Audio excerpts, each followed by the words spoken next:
Hello everyone, I am Max Soni. आज हम अपना chapter cell the unit of life को कंटिन्यू करते हैं, जिसमें हम लोग आज यूकेरियोटिक सेल्स स्टार्ट कर रहे हैं।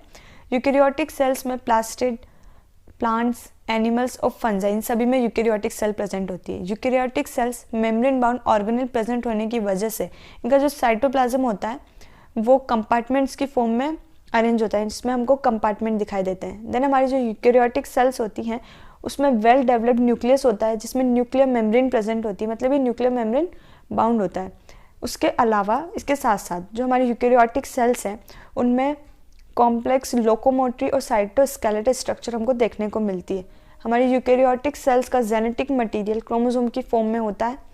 देन हमारी यूकेरियोटिक सेल्स जो भी है वो डिफरेंट टाइप की होती है, सेम नहीं होती। जैसे कि प्लांट सेल और एनिमल सेल डिफरेंट होती है। जैसे हम देख सकते हैं कि जो प्लांट सेल है उसमें क्लोरोप्लास्ट प्रेजेंट होता है, प्लास्टिड प्रेजेंट होता है, सेल वॉल प्रेजेंट होती है। वहीं जब हम लोग एनिमल सेल की बात करते हैं उसमें सेंट्रियोल प्रेजेंट होता है, जो कि सेल डिवीजन में हेल्प करता है, जो कि प्लांट सेल में प्रेजेंट नहीं होगा।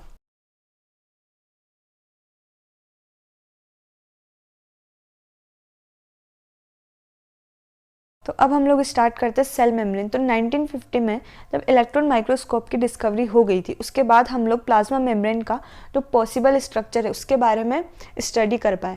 हमने जब ह्यूमन की आरबीसी पर स्टडी की तो हमको पता लगा कि जो प्लाज्मा मेम्ब्रेन है वो मेनली लिपिड की बनी होती है, जो कि बाइलेयर की फॉर्म में अरेंज होते हैं।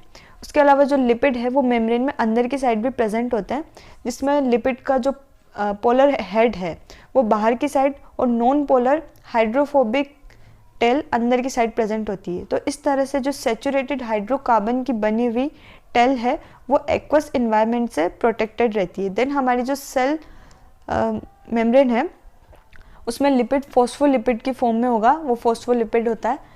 देन हमारी प्लाज्मा मेम्ब्रेन में जब हमने और आगे बायोकेमिकल स्टडी की तो हमें पता लगा कि लिपिड के अलावा इसमें कार्बोहाइड्रेट और प्रोटीन भी प्रेजेंट होते हैं, और कार्बोहाइड्रेट और प्रोटीन का ratio cell to cell vary करता है। जैसे कि जब हम आरबीसीज की बात करते हैं तो उसमें 52% तो प्रोटीन और 40% लिपिड होता है। और जो प्रोटीन है इसको भी हम लोग दो तरह से क्लासीफाई करते हैं, इंटीग्रल प्रोटीन और पेरिफेरल प्रोटीन। हमारा जो पेरिफेरल प्रोटीन है वो सरफेस पर पेरिफेरी पर प्रेजेंट होगा। वहीं जब हम इंटीग्रल प्रोटीन की बात करते हैं, इंट्रिंसिक प्रोटीन की बात करते हैं, तो वो पार्शियली या फिर फुल्ली हमारी जो मेम्ब्रेन है उसके अंदर घुसा हुआ होगा, धसा हुआ होगा।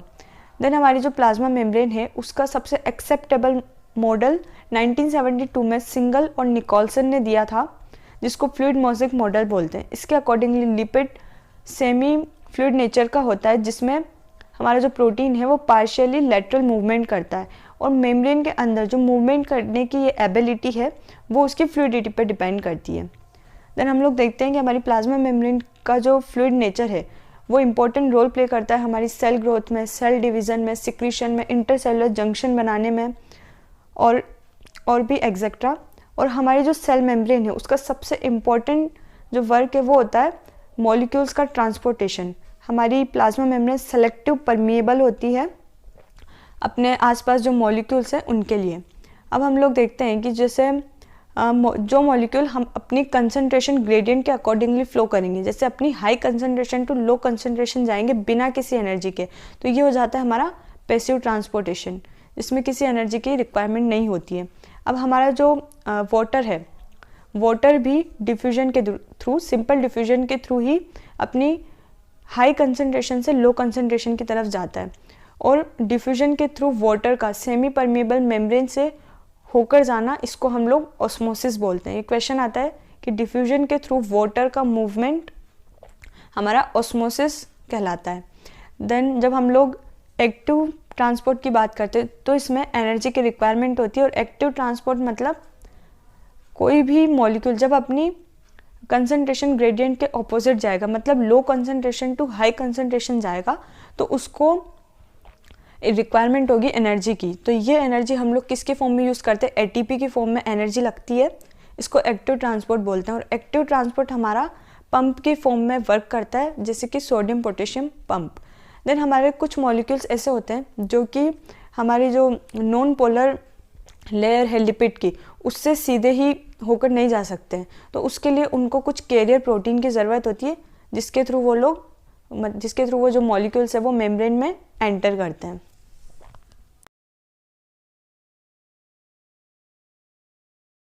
तो अब हम लोग स्टार्ट करते हैं सेल वॉल। तो हमारी जो फंजाई और प्लांट सेल में सेल मेम्ब्रेन के बाहर जो वॉल प्रेजेंट होती है उसको सेल वॉल बोलते हैं।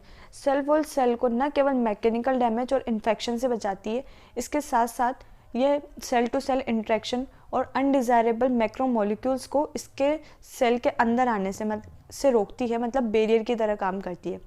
अब क्वेश्चन जो इस टॉपिक में सेल वॉल में सबसे ज़्यादा पूछा जाता है वो ये है कि एल्गी की सेल वॉल किसकी बनी होगी, हमारी फंजाई की सेल वॉल किसकी बनी होगी, और ब्लू ग्रीन एल्गी, बैक्टीरिया और प्लांट्स की सेल वॉल किसकी बनी होगी। तो सबसे पहले क्वेश्चन जो पूछते हैं वो एल्गी का, ये बहुत कॉमन क्वेश्चन है। एल्गी की सेल वॉल बनी होती है गैलेक्टेंस, मैनन्स और कुछ मिनरल जैसे कैल्शियम कार्बोनेट की।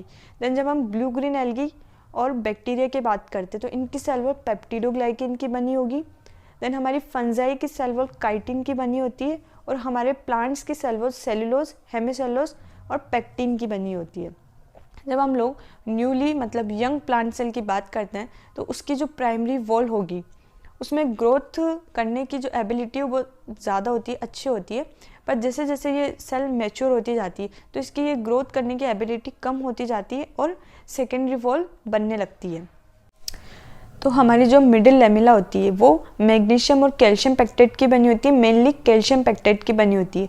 ये आसपास की जो हमारी नेबर सेल्स है उनको पकड़े हुए होती है और उनको चिपकाए रखती है, मतलब उसको होल्ड किए हुए रहती है और चिपकाए हुए रखती है।